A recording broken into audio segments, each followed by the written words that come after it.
ಆಕಾಶವಾಣಿ ಚೈತ್ರವನ ಲಕ್ಷ್ಮೀಶನ ಜೈಮಿನಿ ಭಾರತದ ಸಮಗ್ರ ವಾಚನ ವ್ಯಾಖ್ಯಾನ ಕಾರ್ಯಕ್ರಮ.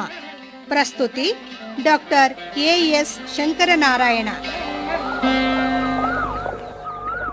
ಚೈತ್ರವನ ಕಾರ್ಯಕ್ರಮದ ಕೇಳುಗರಿಗೆಲ್ಲ ನಮಸ್ಕಾರಗಳು ಹಾಗೂ ಕಾರ್ಯಕ್ರಮಕ್ಕೆ ಆತ್ಮೀಯವಾದ ಸ್ವಾಗತ. ಪ್ರಿಯ ಕೇಳುಗರೆ, ಇಂದು ಲಕ್ಷ್ಮೀಶನ ಜೈಮಿನಿ ಭಾರತದ 31ನೆಯ ಸಂಧಿಯ ಕೆಲ ಪದ್ಯಗಳ ವಾಚನ ಹಾಗೂ ವ್ಯಾಖ್ಯಾನವನ್ನು ಕೇಳಲಿದ್ದೀರಿ. ವಾಚನ ಮಾಡಲಿದ್ದಾರೆ ಶ್ರೀಮತಿ ಬಿ.ಸಿ. ವಿಶಾಖ, ವ್ಯಾಖ್ಯಾನ ಮಾಡಲಿದ್ದಾರೆ ಶ್ರೀ ಎಂ.ಎಸ್. ವಿನಾಯಕ. ದುರ್ಗಾಪೂಜೆಗೆ ತನ್ನ ಮಗ ಮದನ ಚಂದ್ರಹಾಸನ ಬದಲು ಹೋದ ಅನ್ನುವ ವಿಚಾರವನ್ನು ಕೇಳ್ತಿರ್ಲಿಕ್ಕೆ ಮಂತ್ರಿ ದಿಗ್ಭ್ರಾಂತನಾದ. ಏನು ಮಾಡಬೇಕು ಅಂತ ಗೊತ್ತಾಗಲಿಲ್ಲ. ಮದನನಿಗೆ ಬಂದಿರಬಹುದಾದಂತಹ ಸ್ಥಿತಿಯನ್ನು ಚಿಂತೆ ಮಾಡ್ತಾ ಅವನಿಗೆ ದುಃಖ ಉಕ್ಕಿ ಬರ್ತಾ ಇದೆ. ಕಡೆ ಪಕ್ಷ ನನ್ನ ಮಗ ಯಾವ ಸ್ಥಿತಿಯಲ್ಲಿದ್ದಾನ ನೋಡೋಣ ಅಂತ ಹೇಳಿ ಅವನು ಒಬ್ಬನೇ ಏಕಾಂಗಿಯಾಗಿ ದುಃಖದಿಂದ ಕೋಟೆಯನ್ನು ದಾಟಿ ಕತ್ತಲೆಯಲ್ಲಿ ಹೊರಟ ದುರ್ಗಾ ದೇವಾಲಯದ ಕಡೆಗೆ. ಹಾಗೆ ಬರಿಗಾಲಲ್ಲಿ ಬರ್ತಾ ಇರಬೇಕಾದ್ರೆ ಕಲ್ಲುಗಳೆಲ್ಲ ಅವನ ಕಾಲಿಗೆ ಒತ್ತುತ್ತಾ ಇದೆ, ಮುಳ್ಳು ಚುಚ್ಚುತ್ತಾ ಇದೆ. ಅದರ ಕಡೆ ಗಮನವನ್ನು ಕೊಡದೆ ಆ ಕತ್ತಲೆಯಲ್ಲಿ ತಗ್ಗು ದಿಣ್ಣೆಗಳನ್ನು ಅರಿಯದೆ ಏಳ್ತಾ ಬೀಳ್ತಾ ಹುಚ್ಚನ ಹಾಗೆ ಮರುಳನ ಹಾಗೆ ಅವನೂ ಪಿಶಾಚಿಯೋ ಭೂತವೋ ಎನ್ನುವ ಹಾಗೆ ಆ ಕೋಟೆಯನ್ನು ಕೊತ್ತಳವನ್ನು ದಾಟಿ ಸ್ಮಶಾನವನ್ನು ಹಾದು ಅದರ ಅಂಚಿನಲ್ಲಿ ಇರುವ ದುರ್ಗಾ ದೇವಾಲಯದ ಕಡೆಗೆ ಬಂದ. ಆ ಪರಿಸರ ಹೇಗಿತ್ತು ಅನ್ನೋದನ್ನು ಕವಿ ಈ ಪದ್ಯದಲ್ಲಿ ಬಹಳ ಚೆನ್ನಾಗಿ ವರ್ಣನೆ ಮಾಡಿದ್ದಾನೆ. ತಂಡದ ಭೂತ ವಿತತಿಗಳ್ ತಲೆಗೆದರಿಕೊಂಡು ಪೆರ್ಮರುಳಂತೆ ಬಂದ ದುಷ್ಟ ಬುದ್ಧಿಯಂ ಕಂಡು ತಾವತಿ ಪಾತಕಂಗಳಂ ಮಾಡಿದ ಪಿಶಾಚರ್ ಅಗ್ಗಳೆಯರೆಮ್ಮ ಹಿಂಡೊಳ್ ಇವನ ಒಲಾರುಮಿಲ್ಲ ಆವ ಪಾಪದುದ್ದಂಡವೋ ಹಿರಣ್ಯಕಶಪುವಿನ ಎದೆಯನುರೆ ಬಗಿದ ಚಂಡದೈವದ ಪೆಸರನು ಉಸಿರುವನ ದೆಸೆಗಲ್ಲದೆ ಅಳುಕನಿವನು ಎನ್ನುತ್ತಿದ್ದವು.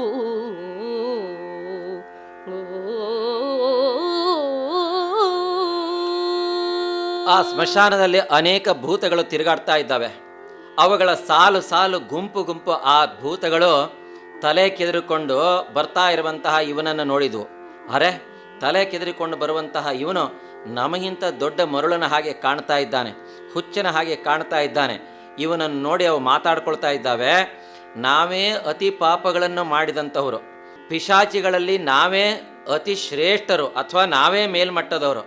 ಆದರೂ ನಮ್ಮ ಹಿಂಡಿನಲ್ಲಿ ನಮ್ಮ ಗುಂಪಿನಲ್ಲಿ ಇರೋರು ಯಾರೂ ಸಹ ಇವನಿಗೆ ಸಮ ಅಲ್ಲ.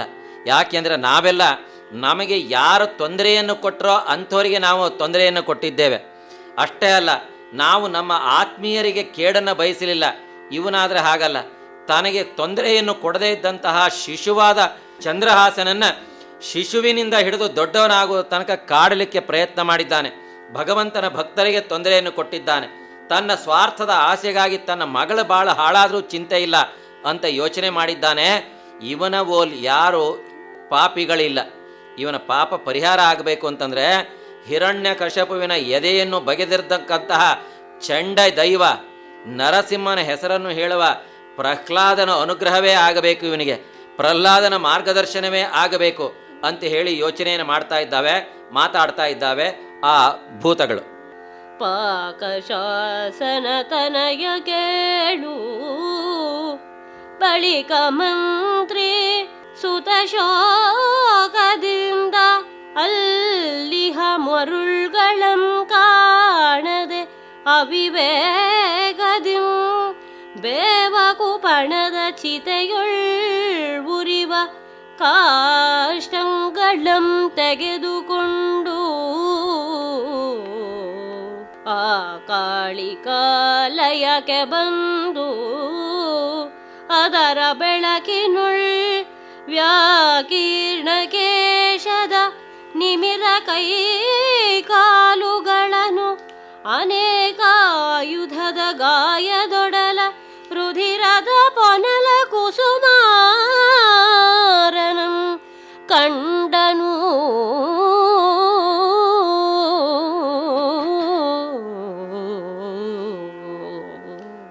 ಬೇರೆಯ ಸಂದರ್ಭದಲ್ಲಿ ಆದರೆ ಎಂತಹ ಕೆಚ್ಚದೆಯ ವೀರರೂ ಸಹ ಹೆದರಿಕೊಳ್ಳುವಂತಹ ಸಂದರ್ಭ. ಆದರೆ ತನ್ನ ಮಗನ ಚಿಂತೆಯನ್ನೇ ಮಾಡ್ತಾ ಬರ್ತಾ ಇರುವಂತಹ ಮಂತ್ರಿ ದುಷ್ಟಬುದ್ಧಿಗೆ ಸುತ್ತಮುತ್ತಲೂ ಇರುವಂತಹ ಪರಿಸರ, ಅಲ್ಲಿ ತಿರುಗಾಡ್ತಾ ಇರುವಂತಹ ಭೂತ ಪ್ರೇತಗಳು ಅವನನ್ನು ಹೆದರಿಸಲಿಲ್ಲ. ಅವುಗಳ ಯಾವುದನ್ನೂ ಕಾಣದೆ ಬರೀ ದುಃಖದಿಂದ ತುಂಬಿರುವಂತಹ ಅವನು ದಾರಿಯನ್ನು ಕಾಣಬೇಕು ಅಂತ ಹೇಳಿ ಹತ್ತಿರದಲ್ಲಿಯೇ ಉರಿತಾ ಇರುವಂತಹ ಚಿತೆಯೊಳಗಿಂದ ಒಂದು ಕಟ್ಟಿಗೆಯನ್ನು, ಉರಿಯುವ ಕೊಳ್ಳಿಯನ್ನು ಕೈಲಿ ಹಿಡ್ಕೊಂಡಿದ್ದಾನೆ. ಆ ಬೆಳಕಿನಲ್ಲಿ ದಾರಿಯನ್ನು ಕಂಡುಕೊಳ್ತಾ ದೇವಸ್ಥಾನದ ಒಳಗೆ ಬಂದ. ಬಾಗಿಲು ಹಾರೊಡೆದಿದೆ. ದೇವಸ್ಥಾನದ ಒಳಗಡೆಗೆ ಬೆಳಕಿಲ್ಲ. ತನ್ನ ಕೈಲಿರುವಂತಹ ಕೊಳ್ಳಿಯ ಬೆಳಕಿನಿಂದ ನೋಡ್ತಾ ಇದ್ದಾನೆ. ದೇವಸ್ಥಾನದ ಒಳಗಡೆಗೆ ಏನು ಕಾಣಿಸ್ತಾ ಇದೆ? ಚೆದುರಿ ಹೋಗಿದೆ ತಲೆ ಕೂದಲು, ಕೈ ಕಾಲುಗಳು ಆಚೆ ಈಚೆ ಚೆಲ್ಲಿಬಿಟ್ಟಿದ್ದಾನೆ. ಅನೇಕ ಆಯುಧಗಳ ಹೊಡೆತದಿಂದ ದೇಹ ಛಿದ್ರ ವಿಚ್ಛಿದ್ರವಾಗಿದೆ. ಅನೇಕ ಗಾಯಗಳು ತುಂಬಿದೆ. ರಕ್ತ ಹರಿದು ಹೋಗ್ತಾ ಇದೆ. ಅಂತಹ ರಕ್ತ ರಾಶಿಯ ಪ್ರವಾಹದ ಮಧ್ಯದಲ್ಲಿ ಪ್ರಾಣವನ್ನು ಚೆಲ್ಲಿಕೊಟ್ಟಂತಹ ಸುಕುಮಾರನಾದ ತನ್ನ ಮಗನನ್ನು ಕಂಡ. ಉನ್ನಿಸಿದ ನಿಜ ಮನೋರಥಂ ಹುಡುಗಿ ಹೋದಂತೆ ತನ್ನ ಕುಲತರು ಮುರಿದು ಬಿದ್ದಂತೆ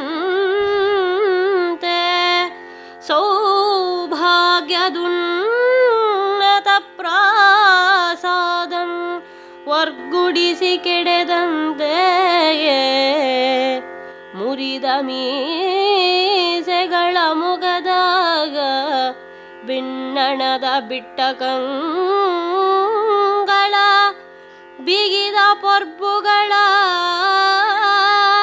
ಕೆನ್ನೀರೊಳದ್ದ ಕೇಶದ ಶೋಣಿತಾಂಬರದ ಭಿನ್ನಮಾದ ಅವಯವದ ಕಂದನಂ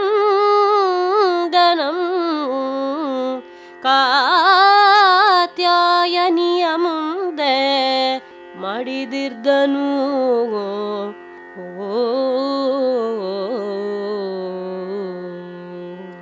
ತನ್ನ ಕಣ್ಣ ಮುಂದೆ ಸತ್ತು ಬಿದ್ದಿರುವ ಆ ಮಗನನ್ನು ನೋಡ್ತಾ ಇದ್ದಾನೆ.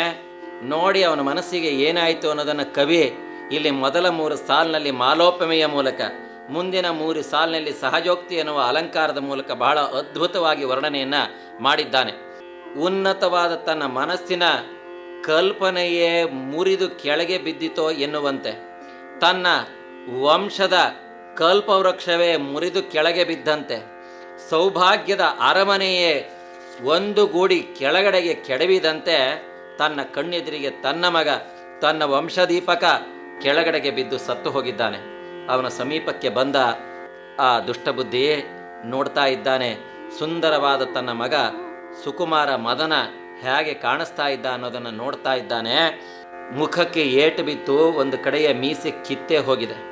ಮುಖದ ಭಿನ್ನಾಣವೇ ನಾಶವಾಗಿ ಹೋಗಿದೆ. ಆ ಕಣ್ಣುಗಳು ತೆರೆದಿದ್ದಾನೆ. ಆ ನೋವನ್ನು ತಡಿಲಾರದೆ ಹುಬ್ಬುಗಳು ಗಂಟು ಹಾಕಿಕೊಂಡಿದ್ದಾನೆ. ದೇಹವೆಲ್ಲ ರಕ್ತಮಯವಾಗಿ ಹೋಗಿದೆ. ತಲೆಗೆ ಏಟು ಬಿದ್ದು ತಲೆ ಕೂದಲಿನಿಂದ ರಕ್ತ ಹನುಕ್ತಾ ಇದೆ. ಅವನು ಹಾಕ್ಕೊಂಡಿರುವ ಶ್ರೇಷ್ಠವಾದ ಬಟ್ಟೆಗಳು ಎಲ್ಲವೂ ಸಹ ರಕ್ತದಿಂದ ಚೆಲ್ಲಾಡಿ ಹೋಗಿದೆ ಬಟ್ಟೆಯ ಮೇಲೆ. ಅವನ ಕೈ ಕಾಲುಗಳೆಲ್ಲ ತುಂಡಾಗಿ ಹೋಗಿದ್ದಾವೆ. ಕವಿ ವರ್ಣನೆ ಮಾಡ್ತಾನೆ, ಭಿನ್ನವಾದ ಅವಯವಗಳು ತುಂಡಾಗಿ ಹೋಗಿದ್ದಾವೆ. ಯಾವುದೋ ಒಂದು ಕೈಯೋ ಕಾಲೋ ಕಿವಿಯೋ ಎಲ್ಲೋ ತುಂಡಾಗಿ ಬಿದ್ದುಬಿಟ್ಟಿದೆ. ಸುಂದರವಾದ ಸುಕುಮಾರನಾದ ಮದನನಲ್ಲಿ ಇಂತಹ ಕುರೂಪಿಯಾಗಿ ಅಂಗಗಳೆಲ್ಲ ಕ್ಷತವಿಕ್ಷತವಾದಂತಹ ಇಂತಹ ಘೋರ ರೂಪಿನ ಮದನೆಯಲ್ಲಿ ಇಂತಹ ತನ್ನ ಮಗ ಆ ಕಾತ್ಯಾಯಿನಿಯ ಮುಂದೆ ಸತ್ತು ಬಿದ್ದಿದ್ದಾನೆ. ಕೈಯೊಳಿಹ ಕಾಷ್ಟಂಗಳಂ ಬೆಸುಟು ತನುಭವನಮಯ ಗಾಯಂಗಳಂ ತಡಹಿತ ಕೈಸಿ ಮಗುಳಯ್ಯನಯ್ಯನೆ ಕುಳ್ಳಿರಿಸಿ ಮೊಗಕ್ಕೆ ಮೊಗವಿಟ್ಟು ಚುಂಬಿಸಿ ಕುಮಾರ ನಿನ್ನಯ್ಯನ ಬಂದೆನೇಳೈ ತಂದೆ ನಾಡನಾರಯ್ಯ ಬೇಡವೆ ಕಂದ ಕುಮಾರ ನಾಡನಾರಯ್ಯ ಬೇಡವೆ ಕಂದ ಕುಂತಳಾಧೀಶನೇ ಗಯ್ಯ ಹೇಳಿದ ಎನಗೆ ವಿವರಿಸದೆ ಸುಮ್ಮನಿರ್ದಪೆ ಎಂದೊರಲ್ದನು.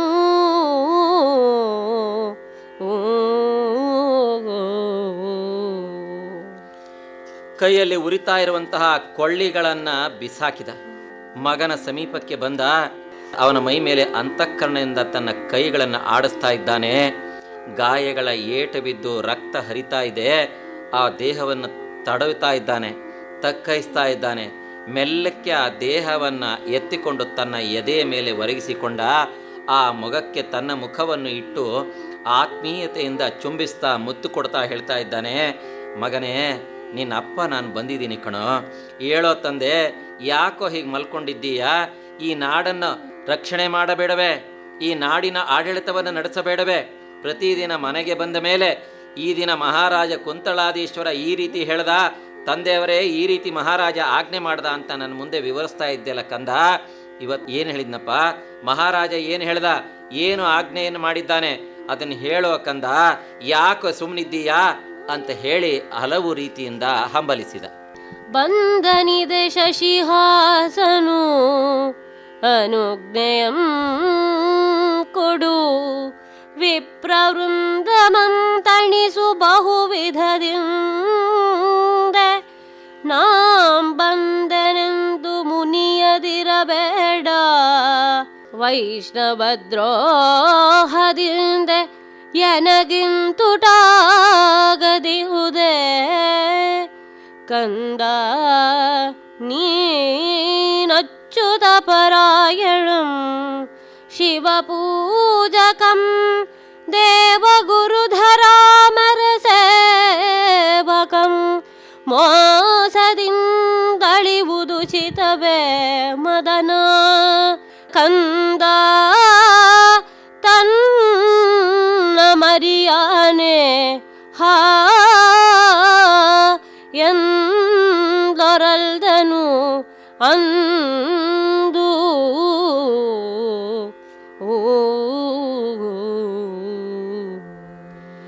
ಮಗನೇ ಮದನ, ನೋಡೋ, ಚಂದ್ರಹಾಸ ಬಂದಿದ್ದಾನೆ.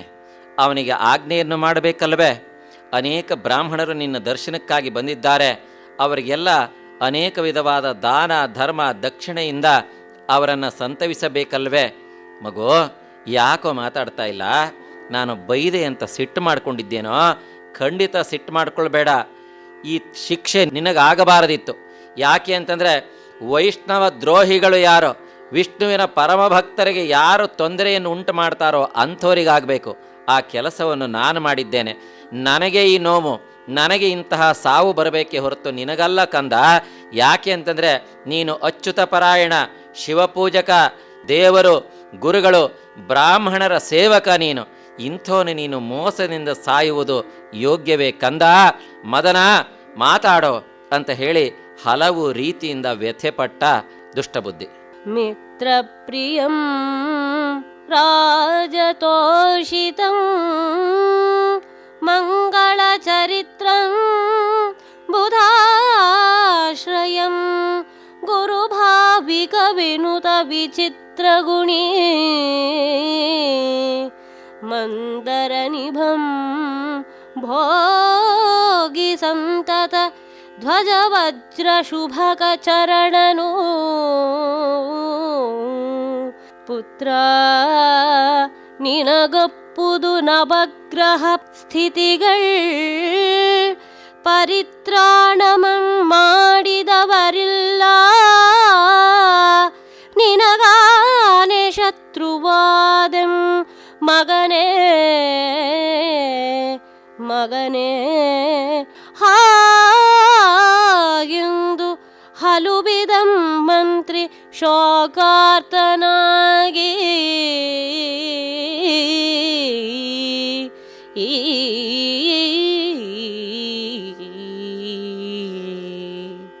ತನ್ನ ಮಗನಲ್ಲಿರುವಂತಹ ವಿಶೇಷವಾದ ಗುಣಗಳನ್ನು ಹಾಡಿ ಹೊಗಳಿ ಹಂಬಲಿಸ್ತಾ ಇದ್ದಾನೆ ಮಂತ್ರಿ ದುಷ್ಟಬುದ್ಧಿ. ಮದನ, ನೀನು ಮಿತ್ರಪ್ರಿಯ, ಅನೇಕ ನಿನ್ನ ಸ್ನೇಹಿತರಿಗೆ ಪ್ರಿಯವಾದಂಥವನು. ನೀನು ರಾಜನಾದ ಕುಂತಳೇಶ್ವರನಿಗೆ ಸಂತೋಷವನ್ನು ಉಂಟು ಮಾಡಿದವನು. ನೀನು ಮಂಗಳವಾದ ಚರಿತ್ರೆ, ಉತ್ತಮವಾದ ನಡತೆಯನ್ನು ಹೊಂದಿದ್ದೀಯೆ. ಬುಧರಿಗೆ ಅಂದರೆ ಅನೇಕ ಪಂಡಿತರಿಗೆ ಆಶ್ರಯವನ್ನು ಕೊಟ್ಟಿದ್ದೀಯೆ.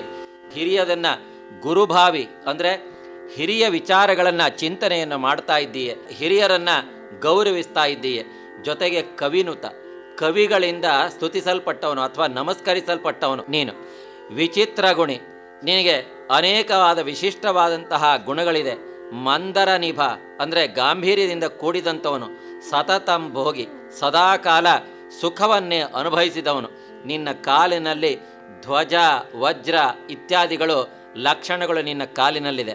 ಪುತ್ರ, ಇಂತಹ ಗುಣ ನಿನ್ನವು ಅಂತ ಹೇಳಿ ಇವನು ವರ್ಣನೆ ಮಾಡ್ತಾ ಇದ್ದಾನೆ. ಹೀಗೆ ನವಗ್ರಹ ಸ್ಥಿತಿಗಳು ನಿನ್ನಲ್ಲಿದೆ. ನಿನ್ನನ್ನು ಯಾರೂ ರಕ್ಷಣೆಯೇ ಮಾಡಲೇ ಇಲ್ವೇ, ನಿನಗೆ ನಾನೇ ಶತ್ರುವಾದ್ನಲ್ಲ ಮಗನೇ ಅಂತ ಹೇಳಿ ಹಲವು ರೀತಿಯಲ್ಲಿ ಮಂತ್ರಿಯಾದಂತಹ ದುಷ್ಟಬುದ್ಧಿ ಶೋಕವನ್ನು ಪಟ್ಟ. ಈ ಪದ್ಯದಲ್ಲಿ ಕವಿ ಶ್ಲೇಷಾಲಂಕಾರದಿಂದ ನವಗ್ರಹಗಳನ್ನು ಸಹ ವರ್ಣನೆ ಮಾಡ್ತಾ ಇದ್ದಾನೆ.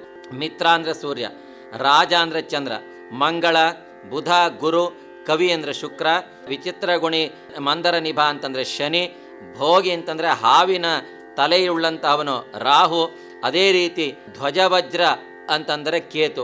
ಇವೆಲ್ಲ ಇರೋದ್ರಿಂದ ಈ ನವಗ್ರಹಗಳನ್ನು ಸಹ ಇದರಲ್ಲಿ ಸೇರಿಸ್ಕೊಂಡು ತನ್ನ ಮಗನ ವಿಶೇಷವಾದ ಗುಣಗಳನ್ನು ವರ್ಣನೆ ಮಾಡ್ತಾ ಇದ್ದಾನೆ. ಕವಿಯ ಇರುವಂತಹ ವಿಶೇಷವಾದಂತಹ ಅಲಂಕಾರ ಪ್ರತಿಭೆ ಎಷ್ಟಿದೆ, ಭಾಷಾ ಪ್ರತಿಭೆ ಎಷ್ಟಿದೆ ಅನ್ನೋದಕ್ಕೆ ಈ ಪದ್ಯ ಒಂದು ಉತ್ಕೃಷ್ಟವಾದಂತಹ ಉದಾಹರಣೆ. ಈ ರೀತಿ ದುಃಖಿಸುತ್ತಾ ಮುಂದೆ ಕಂಬನಿಗಳ ಋಣಾಂಬುವಂ ತೊಳೆಯೇ ಮುಂಡಾಡಿ ಪಂಬಲಿಸಿ ಹಲುಬಿದಂ ಮರುಗಿ ತನ್ನಿಂತಳಿದನೆಂಬಾಳಲ್ಮಿಗೆ ಮಂತ್ರಿ ಸೈರಿಸದೆ ಕೆಲಬಲದ ಕಂಬಂಗಳಂ ಪಾಯಲು ಕುಂಬಳದ ಕಾಯಂತೆ ಚಿಪ್ಪಾಗಿ ನಿಜ ಮಸ್ತಕಂ ಬೆರಿದು ಬಿದ್ದ ನುರ್ವಿಗೆ ಪೋದುದ ಸುಖಾಯದಿಂ ಬಳಿಕ ನಂದಿದ ಸೊಡರ್ಗಳನೆ ಮೃತರಾಗಿ ಸುತತ ತಂದಿರು ಇರುತ್ತಿದ್ದರು.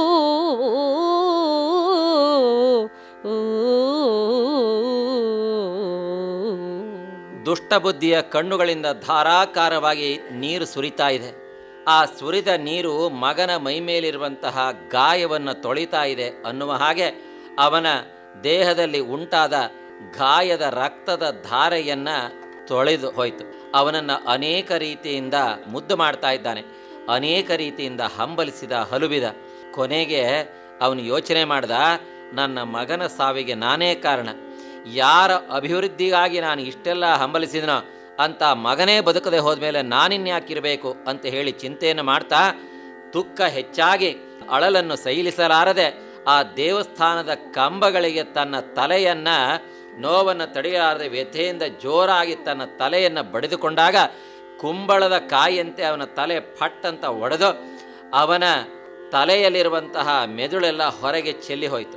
ಅವನು ಅಲ್ಲಿಯೇ ಕೆಳಗೆ ಬಿದ್ದು ಮೃತನಾದ ಆ ಮಂತ್ರಿ ದುಷ್ಟಬುದ್ಧಿ. ಹೀಗೆ ದೇವರ ಮುಂದೆ ಬೆಳಗ್ತಾ ಇರುವಂತಹ ಈ ಎರಡು ದೀಪಗಳು ನಂದಿ ಹೋದವು ಎನ್ನುವಂತೆ ಆ ಮಂತ್ರಿಯಾದ ದುಷ್ಟಬುದ್ಧಿ ಹಾಗೂ ಅವನ ಮಗ ಮದನ ಇಬ್ಬರು ಸತ್ತು ಬಿದ್ದರು. ಅರಿಯರಾರುಂ ಪುರದೊಳು ಅವರಲ್ಲಿ ಮಡಿದುದಂ ಅರಿಯರಾರುಂ ಪುರದೊಳು ತುರುಗಿದ ತಮೋಂಧಮೊಯ್ಗನೆ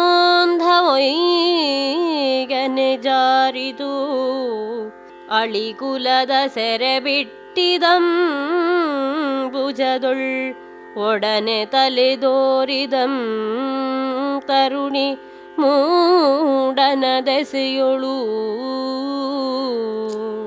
ಪೊರಮಟ್ಟು ಚಂಡಿಕಾಲಯಕ್ಕೆ ಪೊಸಪೂಗಳಂ ತಿರಿದು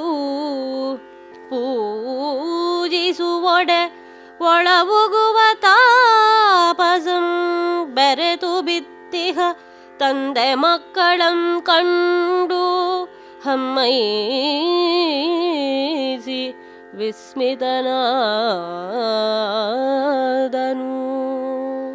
ಹೀಗೆ ತಂದೆ ಮಕ್ಕಳು ಇಬ್ಬರು ಇಲ್ಲಿ ಸತ್ತಿದ್ದು ಯಾರಿಗೂ ಗೊತ್ತೇ ಆಗಲಿಲ್ಲ. ರಾತ್ರಿ ಸಮಯದಲ್ಲಿ ಇದು ನಡೆದಿದ್ದು ಯಾರಿಗೂ ಗೊತ್ತೇ ಆಗಿಲ್ಲ. ಊರಿನಲ್ಲಿ ಎಲ್ಲ ತಮಗೊಬ್ಬ ಹೊಸ ರಾಜ ಸಿಕ್ಕ, ರಾಜನಿಗೆ ಮದುವೆಯಾಗಿದೆ, ತಮ್ಮ ರಾಜ್ಯದ ರಾಜಕುಮಾರಿ ಮಹಾರಾಣಿಯಾಗಿದ್ದಾಳೆ. ಆ ಉತ್ಸವ ಸಂಭ್ರಮದಲ್ಲಿ ಇಡೀ ರಾಜಧಾನಿ ಸಂಭ್ರಮಿಸ್ತಾ ಇದೆ. ಹಾಗಾಗಿ ಇವರಿಗೆ ಗೊತ್ತೇ ಆಗಲಿಲ್ಲ. ಮಾರನೇ ದಿನ ಬೆಳಗ್ಗೆ ಸೂರ್ಯೋದಯ ಆಯಿತು. ಕವಿ ಬಹಳ ಚೆನ್ನಾಗಿ ಈ ಸೂರ್ಯೋದಯದ ವರ್ಣನೆಯನ್ನು ಅತ್ಯದ್ಭುತವಾಗಿ ಈ ಪದ್ಯದಲ್ಲಿ ಮಾಡಿದ್ದಾನೆ. ಅಂಧಕಾರದೊಡನೆ ಕತ್ತಲೆಯು ಜಾರಿ ಹೋಯಿತು. ಆ ಕಮಲದ ಮೊಗ್ಗಿನಲ್ಲಿ ಹಿಂದಿನ ದಿನ ಸೂರ್ಯಾಸ್ತ ಆದಾಗ ಆ ಕಮಲದ ಮೇಲೆ ಜೇಂಕಾರವನ್ನು ಮಾಡ್ತಾ ಇದ್ದಂತಹ ದುಂಬಿಗಳು ಸೂರ್ಯಾಸ್ತ ಆದಾಗ ಆ ಕಮಲಗಳು ಮುಚ್ಚಿಕೊಂಡಾಗ ಅದರ ಒಳಗಡೆಗೆ ಬಂಧಿಯಾಗಿದ್ದು. ಈಗ ಸೂರ್ಯೋದಯದಿಂದ ಆ ಕಮಲಗಳೆಲ್ಲ ಅರಳಿದೆ. ಹಾಗಾಗಿ ಅಳಿಕುಲದ ಸೆರೆ ಬಿಟ್ಟುದು ಅಂಬುಜದ ಒಡನೆ ಕಮಲದ ಒಳಗಡೆಗೆ ಸೆರೆಯಾಗಿರುವಂತಹ ಆ ದುಂಬಿಗಳ ಮತ್ತೆ ಅಲ್ಲಿಂದ ಸ್ವಾತಂತ್ರ್ಯವನ್ನು ಪಡ್ಕೊಂಡು ಹಾರಾಡ್ತಾ ಇದ್ದಾವೆ. ಪೂರ್ವ ದಿಕ್ಕಿನಲ್ಲಿ ಸೂರ್ಯ ಮೂಡಿದ್ದಾನೆ. ಹೀಗೆ ಎಲ್ಲ ಕಡೆಗೂ ಮಂಗಳಮಯವಾದಂತಹ ವಾತಾವರಣ ಹೊಂಗಿರಣಗಳು ತುಂಬಿದೆ. ಇಂತಹ ಬೆಳಗಿನಲ್ಲಿ ದೇವರನ್ನು ಪೂಜೆ ಮಾಡಬೇಕು ಅಂತ ಹೇಳಿ ಆ ಚಂಡಿಕಾಲಯಕ್ಕೆ ಬರ್ತಾ ಇದ್ದಾನೆ ಒಬ್ಬ ಅರ್ಚಕ. ಅವನು ದಾರಿಯಲ್ಲಿ ಬಿಟ್ಟಿರುವಂತಹ ಹೊಸ ಹೂಗಳನ್ನು ಬಿಡಿಸಿಕೊಂಡು ದೇವಿಯ ಸ್ತೋತ್ರವನ್ನು ಮಾಡ್ತಾ ದುರ್ಗಾ ಸೂಕ್ತವನ್ನು ಹೇಳ್ಕೊಳ್ತಾ ದೇವಸ್ಥಾನದ ಒಳಗಡೆಗೆ ಪ್ರವೇಶ ಮಾಡ್ದ. ಆದರೆ ಅಲ್ಲಿ ನೋಡಿದರೆ ಏನು, ಎಲ್ಲ ಕಡೆಗೂ ರಕ್ತ ಎರಚಿ ಬಿಟ್ಟಿದೆ. ಎಲ್ಲೋ ಒಂದು ಕಡೆಗೆ ತುಂಡು ತುಂಡಾಗಿ ಬಿದ್ದಿರುವಂತಹ ಅಂಗಾಂಗಗಳು. ನೋಡಿದರೆ ವಿಚಿತ್ರಮಯವಾದಂತಹ ಸನ್ನಿವೇಶ. ನೋಡಿದರೆ ಇಬ್ಬರು ವ್ಯಕ್ತಿಗಳು ಅಲ್ಲಿ ಸತ್ತು ಬಿದ್ದಿದ್ದಾರೆ. ಇವರನ್ನು ನೋಡಿ ಆಶ್ಚರ್ಯ ಆಯಿತು ಆ ಅರ್ಚಕನಿಗೆ.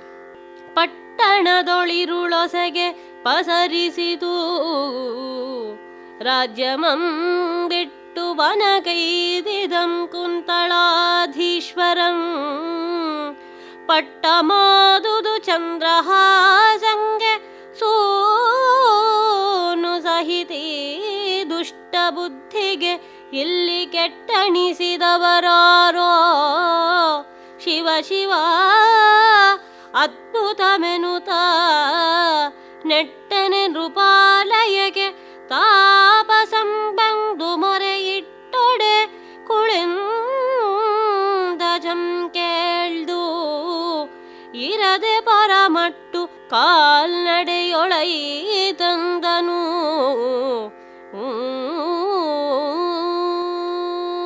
ಅಲ್ಲಿ ಬಿದ್ದಿರುವ ಎರಡು ದೇಹಗಳನ್ನು ನೋಡಿದ. ಗಮನ ಇಟ್ಟು ನೋಡಿದ ಮೇಲೆ ಅರ್ಚಕನಿಗೆ ಗೊತ್ತಾಯಿತು ಇದು ನಮ್ಮ ಮಹಾಮಂತ್ರಿಗಳಾದ ದುಷ್ಟಬುದ್ಧಿ ಹಾಗೂ ಅವನ ಮಗನಾದಂತಹ ಮದನನ ದೇಹ ಅಂತ. ಅವನಿಗೆ ಆಶ್ಚರ್ಯ ಆಯಿತು. ಇದೇನಿದು ವಿಚಿತ್ರ, ನಿನ್ನೆ ಸಂಜೆಯಿಂದ ಇವತ್ತು ಬೆಳಗಿನ ಒಳಗಡೆಗೆ ಅಥವಾ ನಿನ್ನೆ ರಾತ್ರಿಯಲ್ಲಿ ಎಂತೆಂತಹ ಕೆಲಸಗಳು ನಡೆದಿದೆ. ಪಟ್ಟಣದೊಳಗೆ ಹೊಸಗೆ ಪಸರಿಸಿತು. ನಿನ್ನೆ ಸಂಜೆ ನೋಡಿದರೆ ಪಟ್ಟಣದಲ್ಲೆಲ್ಲ ಸಂಭ್ರಮ, ಉತ್ಸವ ನಡೀತಾ ಇದೆ. ಹೊಸಗೆ ಉತ್ಸವ ನಡೀತಾ ಇದೆ. ರಾಜ್ಯವನ್ನು ಬಿಟ್ಟು ನಮ್ಮ ಕುಂತಳಾಧೀಶ್ವರ ವಾನಪ್ರಸ್ಥಾಶ್ರಮಕ್ಕೆ ಅಂತ ಕಾಡಿಗೆ ಹೋದ ನಿನ್ನೆಯ ರಾತ್ರಿ.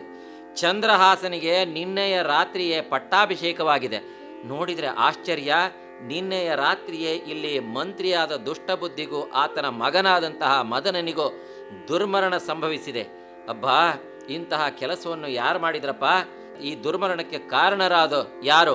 ಶಿವಶಿವ ಅನ್ನುತ್ತಾ ಹೆದರುಕೊಂಡು ಭಯದಿಂದ ನೇರವಾಗಿ ರಾಜನಾದಂತಹ ಚಂದ್ರಹಾಸನ ಸಮೀಪಕ್ಕೆ ಬಂದು, ಪ್ರಭು, ದುರ್ಗಾಲಯದಲ್ಲಿ ಇಂತಹ ದುರ್ಮರಣ ಘಟಿಸಿದೆ ಅಂತ ವಿಷಯವನ್ನು ಹೇಳಿದಾಗ ಅದನ್ನು ಕೇಳಿ ಚಂದ್ರಹಾಸ ದೇವಾಲಯಕ್ಕೆ ಹೋಗಬೇಕು ಅಂತ ಹೇಳಿ, ಜೊತೆಗೆ ಈ ವಿಷಯವನ್ನು ಕೇಳಿ ಕಾಲಿಗೆ ಪಾದರಕ್ಷೆಗಳನ್ನು ಹಾಕ್ಕೊಳ್ಳಿಕ್ಕೂ ಸಮಯವಿಲ್ಲದೆ ಇದ್ದಾಗೆ ವೇಗವಾಗಿ ಬೇಗನೆ ಆ ಸ್ಥಳಕ್ಕೆ ಬಂದ.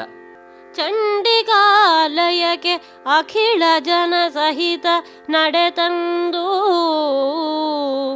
ದಿಂಡುಗೆಡದಿಹ ಮಾವಮೈದುನರ ಹಾನಿಯಂ ಕಂಡು ಕಡು ಶೋಕದಿದೆ ಉರೆನೊಂದು ಚಂದ್ರಹಾಸಂ ದೇವಿಯಂ ನೋಡುತ್ತೆ ಖಂಡಿಸಿದೆಲೌ ತನ್ನ ಭಾಗ್ಯಮಂ ತಪ್ಪಾವುದು ಅಂಡಲೆದು ಪಡೆವೆನಿವರಸುಗಳಂ ಮೀರಿದೊಡೆ ಪುಂಡರೀಕಾಂಬಕನ ಸಾಯುಜ್ಯ ಮೆನಗಾಗಲಿ ಎಂದು ನಿಶ್ಚಯ ಮೂರ್ಛಿತನಾದನು. ಆ ದುರ್ಗಾ ಮಂದಿರಕ್ಕೆ ಅನೇಕ ಜನಗಳ ಜೊತೆಗೆ ಅಂಗರಕ್ಷಕರು, ಸಖರು, ಸೇವಕರು, ಸಖಿಯರ ಜೊತೆಗೆ ಬಂದ ಮಂತ್ರಿಗಳನ್ನೆಲ್ಲ ಕರ್ಕೊಂಡು ಬಂದಿದ್ದಾನೆ. ಅವರೆಲ್ಲರೂ ಸಹ ಬಂದಿದ್ದಾರೆ. ಅನೇಕ ಜನಗಳು ಅಲ್ಲಿ ನೆರೆದಿದ್ದಾರೆ. ಅಲ್ಲಿ ನೋಡಿದರೆ ಮಾವ ಮೈದನರು ಇಬ್ಬರು ಸಹ ಪ್ರಾಣಹಾನಿಯಾಗಿ ಅಲ್ಲಿ ಬಿದ್ದಿರುವುದನ್ನು ನೋಡಿದ. ಬಹಳ ದುಃಖ ಆಯಿತು ಚಂದ್ರಹಾಸನಿಗೆ. ಇದೇನಿದು ತಾಯೇ, ಒಂದು ಕಡೆ ನಗೆಯನ್ನು ಕೊಡ್ತೀಯ ಬದುಕಿನಲ್ಲಿ, ಇನ್ನೊಂದು ಕಡೆಗೆ ಈ ದುಃಖವನ್ನು ಕೊಡ್ತಾ ಇದ್ದೀಯ. ನಿನ್ನೆಯ ದಿನ ಇನ್ನೊಂದು ಮದುವೆಯಾದೆ ಅಂತ ಸಂತೋಷ, ರಾಜ್ಯಕ್ಕೆ ಒಡೆಯನಾದೆ ಅಂತ ಸಂತೋಷ. ಇಲ್ಲಿ ನೋಡಿದರೆ ಎರಡು ಸಂತೋಷವನ್ನು ಕೊಟ್ಟೆ, ಅದೇ ರೀತಿ ಎರಡು ದುಃಖವನ್ನು ಕೊಡ್ತಾ ಇದ್ದೀಯೆ. ನನ್ನ ಮಾವನಾದಂತಹ ದುಷ್ಟಬುದ್ಧಿ, ನನ್ನ ಮೈದನನಾದಂತಹ ಮದನನ ಸಾವಿನ ನೋವನ್ನು ನನಗೆ ಕೊಟ್ಟೆ. ತಾಯೇ, ನಾನು ಮಾಡಿದ ಅಪರಾಧವೇನು? ನನಗೆ ಬಂದಿರುವಂತಹ ಭಾಗ್ಯವನ್ನು ಕತ್ತರಿಸಿಬಿಟ್ಟೆ ನೀನು. ಅಮ್ಮ, ನನ್ನ ತಪ್ಪೇನು? ನೀನು ಅನುಗ್ರಹ ಮಾಡಿ ಇವರ ಪ್ರಾಣವನ್ನು ಹಿಂತಿರುಗಿಸಿದರೆ ಸರಿ, ಇಲ್ಲದೆ ಹೋದರೆ ನಾನೂ ಸಹ ಪ್ರಾಣತ್ಯಾಗ ಮಾಡ್ತೇನೆ, ನನಗೆ ವೈಕುಂಠವೇ ಪ್ರಾಪ್ತವಾಗಲಿ ಅಂತ ಹೇಳಿ ತೀರ್ಮಾನವನ್ನು ಮಾಡಿಕೊಂಡ ಚಂದ್ರಹಾಸ. ರಭಸದಿಂದೈತಂದು ಗೋಳಿಡುವ ಬಂಧು ಜನಕ್ಕೆ ಅಭಯಮಂ ಕೊಟ್ಟು ನಿಶ್ಚಲನಾಗಿ ಶಶಿಹಾಸನು ಅಭವನರಸಿಯ ಮುಂದೆ ಚದುರಶ್ರದುಳ್ ಕುಂಡಮಂ ತೆಗಿಸಿ ಬಳಿಕದರೊಳು ಅಭಿಶೋಭಿಪವೊಲಗ್ನಿಯಂ ಪ್ರತಿಷ್ಠಿಸಿ ವಿಪ್ರಸಭೆ ಸಹಿತ ಕುಳ್ಳಿರ್ತು ಬಲಿದೀಪ ಮುಂತಾದ ವಿಭವಂಗಳಂ ಮಾಡಿ ಘೃತಪಾಯಸಾಜ್ಯ ತಿಲಹೋ ಮಂಗಳಂ ಬೀಳ್ದನು. ಅಲ್ಲಿ ಬಂದು ಗೋಳಾಡ್ತಾ ಇರುವಂತಹ ಅನೇಕ ಬಂಧು ಜನಗಳಿಗೆಲ್ಲ ಧೈರ್ಯವನ್ನು ಹೇಳ್ದ. ವಿಷಯ ಬಂದಿದ್ದಾಳೆ, ವಿಷಯ ತಾಯಿ ಬಂದಿದ್ದಾರೆ, ಅವರೆಲ್ಲರೂ ಸಹ ವ್ಯಥೆಯನ್ನು ಪಡ್ತಾ ಇದ್ರೆ ಅವರಿಗೆಲ್ಲ ಧೈರ್ಯವನ್ನು ಹೇಳಿ ಹೇಗಾದರೂ ಮಾಡಿ ತಾಯಿಯ ಅನುಗ್ರಹವನ್ನು ಪಡೆದು ದುರ್ಗೆಯ ಅನುಗ್ರಹದಿಂದ ನಾನು ಇವರಿಬ್ಬರನ್ನು ಬದುಕಿಸ್ಕೊಳ್ತೇನೆ ಅಂತ ಹೇಳಿ ಇವರು ಸಮಾಧಾನವನ್ನು ಹೇಳ್ದ. ದೇವಿಯ ಮುಂದ್ಗಡೆಗೆ ಒಂದು ಚತುಶ್ರಾಕಾರದ ಚೌಕಾಕಾರದ ಒಂದು ಕುಂಡವನ್ನು ಮಾಡಿಸಿಕೊಂಡಿದ್ದಾನೆ. ನಿರ್ಮಾಣ ಮಾಡಿಸಿ ಅದರಲ್ಲಿ ಅಗ್ನಿಯನ್ನು ಪ್ರತಿಷ್ಠಾಪಿಸಿದ. ಅಲ್ಲಿ ಕುತ್ಕೊಂಡು ಅನೇಕ ರೀತಿಯ ಪೂಜೆ ಬಲಿದಾನಗಳಿಂದ ದೇವಿಗೆ ಅನುಷ್ಠಾನವನ್ನು ಮಾಡ್ತಾ ಇದ್ದಾನೆ, ಹೋಮವನ್ನು ಮಾಡ್ತಾ ಇದ್ದಾನೆ. ವಿಶೇಷವಾಗಿ ಪಾಯಸದಿಂದ ಹೋಮವನ್ನು ಮಾಡ್ತಾ ಇದ್ದಾನೆ. ದುರ್ಗಾ ಪಾಯಸ ಪ್ರಿಯ ಅಂತ ಒಂದು ಮಾತು, ಪಾಯಸಾನ್ನ ಪ್ರಿಯ ಅಂತ ಹೇಳಿ ಲಲಿತಾ ಸಹಸ್ರನಾಮದಲ್ಲಿ ತಾಯಿ ದುರ್ಗೆಯನ್ನು ವರ್ಣನೆ ಮಾಡ್ತಾರೆ. ಹಾಗೆ ಆ ಪಾಯಸದ ಮೂಲಕ ಅನೇಕ ರೀತಿಯ ಹೋಮವನ್ನು ದೇವಿಯ ಹೆಸರು ಹೇಳ್ತಾ ಹೋಮವನ್ನು ಮಾಡಿದ. ಇಲ್ಲಿ ಕವಿ ಒಂದೇ ಪದ್ಯದಲ್ಲಿ ಎರಡು ಪದಗಳನ್ನು ಬಳಸ್ತಾನೆ, ಘೃತ ಮತ್ತು ಆಜ್ಯ ಅಂತ. ಎರಡೂ ತುಪ್ಪಕ್ಕೆ ಹೆಸರೇ. ತುಪ್ಪ ಗಟ್ಟಿಯಾಗಿದ್ದರೆ ಘೃತ, ತುಪ್ಪ ನೀರಾಗಿದ್ದರೆ ಆಜ್ಯ. ಹೀಗೆ ಇಂಥವುಗಳನ್ನೆಲ್ಲ ಬಳಸಿ ಅವನು ದೇವಿಯ ಹೆಸರಿನಲ್ಲಿ ದುರ್ಗಾ ಸೂಕ್ತದಿಂದ ಪೂಜೆಯನ್ನು ಮಾಡ್ತಾ ಶ್ರದ್ಧೆಯಿಂದ ಭಕ್ತಿಯಿಂದ ಹೋಮವನ್ನು ಮಾಡಿದ. ಆದರೂ ತಾಯಿ ಒಲಿಲಿಲ್ಲ. ಅಷ್ಟು ಸುಲಭಕ್ಕೆ ಇವನ ಮೇಲೆ ಕಟಾಕ್ಷವನ್ನು ಬೀರಲಿಲ್ಲ. ಇವನಿಗೆ ಸಾತ್ವಿಕವಾದ ಸಿಟ್ಟು ಬಂತು. ಅವಳನ್ನು ಬೇಗ ಒಲಿಸ್ಕೊಳ್ಬೇಕು ಅಂತ ಅಂದರೆ ಬೇರೆ ರೀತಿಯ ಪ್ರಯೋಗವನ್ನು ಮಾಡಬೇಕು ಅಂತ ತೀರ್ಮಾನ ಮಾಡ್ತಾ ಇದ್ದಾನೆ ಚಂದ್ರಹಾಸ. ಇದುವರೆಗೆ ಲಕ್ಷ್ಮೀಶನ ಜೈಮಿನಿ ಭಾರತದ 31ನೆಯ ಸಂಧಿಯ ಕೆಲ ಪದ್ಯಗಳ ವಾಚನ ಹಾಗೂ ವ್ಯಾಖ್ಯಾನವನ್ನು ಕೇಳಿದಿರಿ. ವಾಚನ ಮಾಡಿದವರು ಶ್ರೀಮತಿ BC ವಿಶಾಖ, ವ್ಯಾಖ್ಯಾನ ಮಾಡಿದವರು ಶ್ರೀ MS ವಿನಾಯಕ. ಚೈತ್ರವನ ಕೇಳಿದ್ರಿ. ಕಾರ್ಯಕ್ರಮದ ಪ್ರಸ್ತುತಿ ಡಾಕ್ಟರ್ AS ಶಂಕರನಾರಾಯಣ. ನಿರ್ಮಾಣ ನೆರವು ಸಂಜೀವ R ನಾಮಣ್ಣವರ್. ಇದು ಇಂದಿನ ಚೈತ್ರವನ. ಈ ಕಾರ್ಯಕ್ರಮ ಆಕಾಶವಾಣಿ ಭದ್ರಾವತಿ ಕೇಂದ್ರದ ಕೊಡುಗೆ.